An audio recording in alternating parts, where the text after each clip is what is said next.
Some people always get what they want. They walk into a room, say almost nothing, and still leave with the best deal, the right connection, or the final word. You might think it's luck. It's not. It's skill, a silent power they've mastered. And the best part, you can learn it too. We're not talking about lying or tricking people. This is about quiet control, steering conversations, shaping outcomes, and planting ideas, all without anyone feeling pushed. It's the kind of influence that wins arguments before they start and makes people feel like they made the decision themselves. Subtle manipulation isn't about force, it's about finesse. It's knowing how to respond, when to pause, and what to emphasize. It's understanding human behavior so well that you can move through almost any situation on your terms. Think about how often you're told what to do by ads, co-workers, family. Now imagine turning the tables. Imagine influencing the influencers. This isn't magic, it's psychology, strategy, timing. You don't need a loud voice, just a sharp mind and a calm presence. If you've ever felt like the underdog in a conversation, this is your new advantage. Influence isn't a mystery, it's a formula, one based on how people naturally respond to social cues. Understanding this formula gives you the upper hand in almost any setting. It begins with a few core psychological principles. First, reciprocity. Humans are wired to return favors. Give something, time, attention, a compliment, and most people feel a need to give something back. Picture this. A co-worker buys coffee for the team on Monday. By Thursday, they have a group ready to support their proposal. It's not just kindness, it's leverage. Next is commitment and consistency. Once someone commits to a position, even a small one, they're more likely to stick with it. It's why asking someone to just sign this petition often leads them to donate later. In relationships, if someone says they value honesty, they'll go out of their way to act honest, even when it's hard, just to stay consistent with what they said. Then there's social proof. People look to others to decide what's right, especially when unsure. If a new restaurant has a line out the door, you assume it's worth waiting for. In a meeting, if everyone nods at one idea, the silent holdouts are likely to follow. It's not about logic, it's about not being the odd one out. Authority is another powerful force. People are more likely to trust someone who looks or sounds confident, educated, or experienced. It's why someone wearing a suit often gets more respect in a room than someone in jeans, even if they say the exact same thing. Appearance alone can tilt a conversation. Lastly, there's liking. People say yes to those they like. That's why good influencers make others feel seen and understood. Think of a skilled salesperson who remembers your name, your last purchase, and even asks about your dog. They're not just friendly, they're building influence through connection. All these principles work because they tap into instinct. They're not tricks. They're human patterns, predictable and reliable. Use them ethically, and you're not manipulating people. You're speaking their language. Before we continue with the video and my further explanation about the problems with influence and how people use it unethically, I'd like to ask for your help. I'm trying to reach 1,000 subscribers, so I'd really appreciate it if you could subscribe and support me. Okay, let's continue. Telling someone not to do something often makes them want to do it more. That's the core of reverse psychology. It works because people crave autonomy, the feeling that their decisions are their own. So when that sense of control is threatened, even slightly, they often rebel, right into your hands. Imagine a teenager who's told, "You probably wouldn't be interested in this book. It's pretty deep." Suddenly, they want to prove you wrong. Or in the workplace, telling a colleague, "You probably have too much on your plate to take the lead on this project," might spark their competitive streak.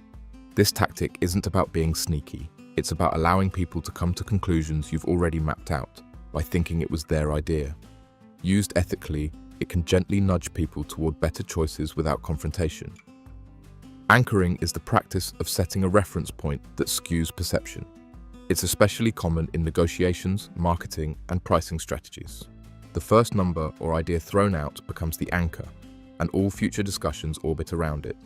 In real estate, if a house is listed at $550,000, a buyer feels like they're winning if they negotiate down to $510,000, even if the house is only worth $480,000. That original price anchored their expectations. In a job interview, if you state you expect $75,000 up front, you've anchored the conversation. Even if they were planning to offer $68,000, you've shifted the zone of possibility. The trick is confidence. Anchors work best when presented without hesitation. This technique doesn't require lying. You simply plant a starting point that benefits your outcome. And when done without deception, anchoring becomes a strategy of shaping frames, not fabricating facts. Mirroring is the subtle art of copying someone's body language, speech patterns, or emotional tone. When used with care, it builds instant rapport. People tend to like those who resemble them, even in minor subconscious ways. You're in a job interview. The manager leans back and crosses their legs. Wait a moment, then do the same. They speak slowly and use specific words. Mirror that rhythm and vocabulary. It sounds mechanical, but done gently, it feels natural. In one psychological study, waiters who mirrored customer orders word for word got significantly higher tips. Why? Because mirroring builds trust. It tells the brain, this person gets me. Even emotionally, mirroring helps. If someone's frustrated, responding with calm understanding, not just solutions, shows emotional alignment. They feel seen. That's influence through empathy, not manipulation. The key is subtlety. Overt copying backfires. Done right, mirroring helps you become someone others want to agree with and follow. Framing is about presentation. The way you present an idea can change how people feel about it, even if the content doesn't change at all. It's perception management at its finest. Let's say your team is behind schedule. You could say, we're late and this will hurt our results. Or you could frame it as, we've overcome major obstacles and are close to delivering a powerful result. Just a little more time will push it over the top. Same reality, different emotional impact. In politics, framing changes everything. A policy isn't a tax increase, it's an investment in the future. A protest isn't chaotic, it's a passionate demand for justice. In personal relationships, instead of saying, you never listen to me, try, I feel really heard when you look up from your phone. It means a lot. That subtle reframing invites connection rather than defensiveness. Framing shifts energy, builds bridges, and keeps control of the narrative, all without a single lie. When you master framing, you stop reacting and start shaping outcomes. This technique starts small and ends with big results. It's based on the idea that people are more likely to agree to a large request if they've already said yes to a smaller one. A famous study showed this in action. Researchers asked homeowners to place a tiny sticker in their window supporting safe driving. Weeks later, they returned and asked if they'd install a large sign in their yard. Those who had agreed to the small sticker were much more likely to say yes to the big sign. Why? It's about self-image. Once someone sees themselves as the kind of person who supports a cause or helps out, they want to stay consistent. This works in everyday life too. At work, ask a colleague to review a quick paragraph of your report. Later, when you ask them to co-present with you, they're more likely to agree. You've eased them into the role of helper. In relationships, asking for small favors builds comfort and mutual investment. Start with, can you remind me about this tomorrow? Before asking, can you help me prep for the meeting? It's not trickery, it's momentum. People like to feel helpful. Start small, and they'll often go further than you expected. Understanding techniques is only half the game. Influence becomes powerful when applied to the messy, unpredictable world of real life. Let's look at how these methods quietly shape everyday outcomes and how you can use them to your advantage. You're eyeing a promotion, but so are two colleagues. Instead of sending long emails listing your accomplishments, you take a different route. First, you anchor expectations. In a casual meeting, you mention that industry peers in similar roles earn higher salaries or manage larger projects. No demand, just a seed planted. Your manager now sees your request in a broader, more favorable context. Then you build consistency. Weeks before the promotion talk, you ask your manager for feedback on a small project and follow through perfectly. When promotion time comes, they've already mentally committed to the idea that you're reliable and growth ready. Lastly, you frame your ask as a benefit to the company. With expanded responsibilities, I could take pressure off the senior team and speed up delivery. It's not about what you want, it's about what they gain. Without ever making it about yourself, you've influenced the outcome. Influence isn't just for boardrooms, it plays out in bedrooms and dinner tables too. Let's say you want your partner to be more involved in household tasks. Instead of demanding change, you start with the foot in the door technique. You casually ask, can you take the trash out tonight? They agree. A few days later, you ask for help organizing the kitchen. Now that they've helped once, their brain aligns with the idea. I'm someone who helps with household stuff. Over time, this builds momentum.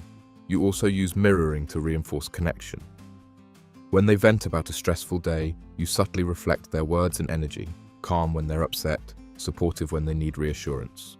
This kind of emotional alignment builds trust, making future conversations about shared responsibilities easier. You're not manipulating them. You're creating space for mutual growth by understanding what makes them tick and speaking their language. You walk into a room full of strangers at a networking event. You want to make connections, but you hate sounding pushy. Here's where subtle influence becomes your secret weapon. First, you use mirroring. You spot a group where someone laughs easily and gestures openly, so you match their energy. You don't copy them exactly, but your pace, tone, and posture align. They unconsciously feel more at ease with you. Next, you use social proof. You reference mutual connections or shared experiences. Oh, I think we both went to that last event downtown. It had that crazy line at the entrance. This signals, I'm part of your world. It builds credibility instantly. Finally, you frame your conversation around value. Instead of saying, I'd love to work together, you say, I think there's a way our skills could complement each other on a future project. That small shift changes the tone from a request to a collaboration.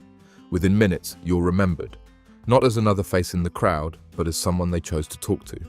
Influence isn't about dominating situations. It's about guiding them with clarity, empathy, and intention.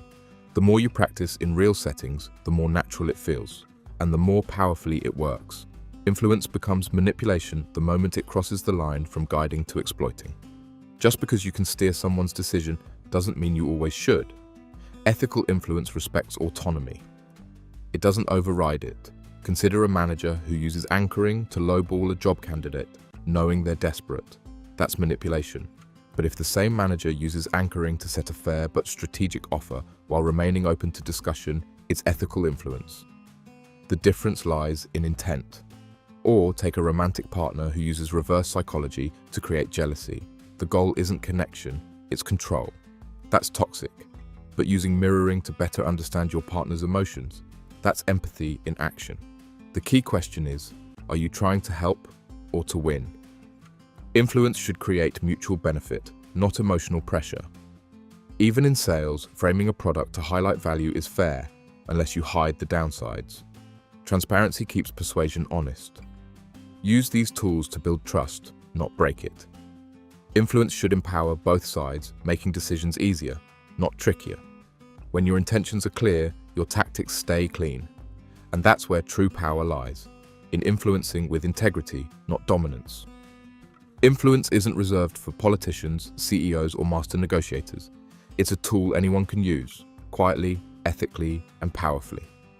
You've seen how techniques like anchoring, mirroring, and framing work in real-life situations. You've learnt the psychology behind what makes people say yes, and how small changes in your approach can lead to major shifts in your outcomes. But now the question is, how will you use it? Will you influence to build trust, to create better conversations, and to shape a life where your voice actually matters? Because when used with integrity, influence isn't manipulation, it's leadership.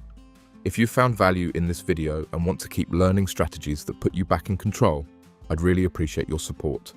I'm working toward 1,000 subscribers, so hit that button if you haven't already. It means a lot. Thanks for watching.